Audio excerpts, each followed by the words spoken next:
factor 5x squared plus 20. Kunin natin yung GCF ng 5 and 20. So, ang GCF niyan ay 5. And then, 5x squared divided by 5 is x squared na lang.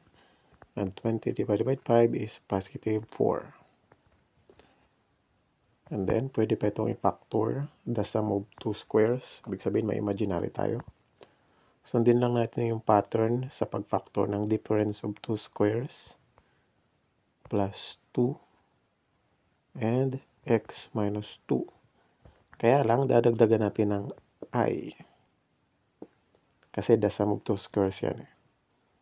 Ito yung factor. So ngayon, i-check natin para matanggal ang mga agam-agam sa inyong mga isipan. So check natin. So check to x plus 2i. So yung 5 mamaya na natin ilagay yan. And then x plus 2i. X times x squared. X minus 2i, negative 2i. 2i times x plus 2ix. Ayan.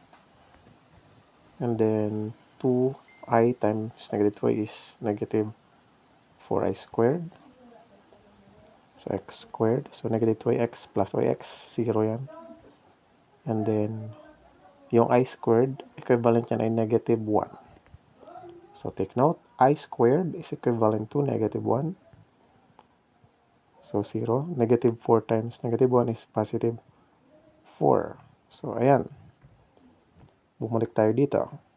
And then, i-add natin yung 5 dito. 5 times x squared is 5x squared. 5 times 4.